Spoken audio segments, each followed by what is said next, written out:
Mantan suami Bupati Goa, Hairul Aco, menjalani pemeriksaan lanjutan di Polda Sulawesi Selatan Rabu siang. Sangun Ragahdoyo Sodiningrat mendampingi kliennya dan diperiksa setidaknya kurang lebih 3 jam oleh penyidik di Treskrimum Polda Sulawesi Selatan.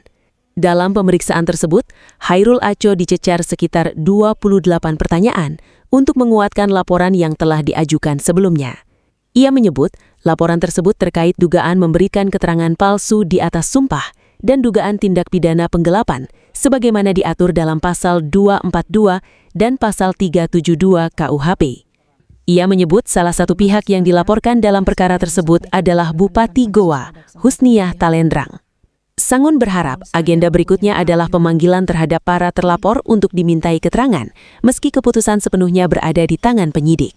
Kuasa hukum menyebut pihaknya juga menyerahkan bukti tambahan dan menghadirkan saksi untuk memperkuat laporan. Selanjutnya, proses penanganan perkara sepenuhnya diserahkan kepada penyidik Polda Sulsel. Pertanyaan itu? Ya, sebetulnya poin inti dari pertanyaan itu kan penyelidik mendalami apa yang kita laporkan, dan tindak pidana memberikan keterangan palsu di atas sumpah dan tindak pidana penggelapan. Jadi tadi ya, emang apa sih yang disampaikan di bawah sumpah? Yang disampaikan A, B, C, D, E. Emang faktanya seperti apa yang kita jelaskan lah. Jadi yang kita sampaikan itu bahwa kami memastikan apa yang disampaikan di bawah sumpah, terutama dalam sidang di Pengadilan Agama Makassar, itu tidak sebagaimana faktanya. Dan itu sudah kami sampaikan bukti-buktinya. Sementara itu, Kepala Bidang Hubungan Masyarakat atau Kabid Humas Polda Sulsel Kombes Pol Didik Supranoto membenarkan bahwa penyidik di Treskrimum telah memeriksa pelapor.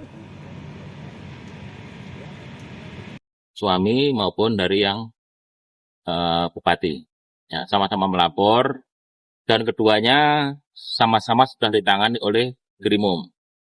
Saksi sudah banyak yang diperiksa, tapi masih dalam proses penyelidikan.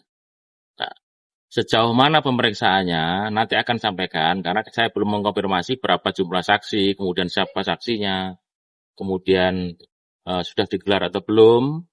Nah, kalau sudah digelar, nanti akan kita sampaikan kembali. Apakah sudah terpenuhi unsurnya, kemudian bisa ditekankan penyidikan. Nah, itu nanti akan disampaikan.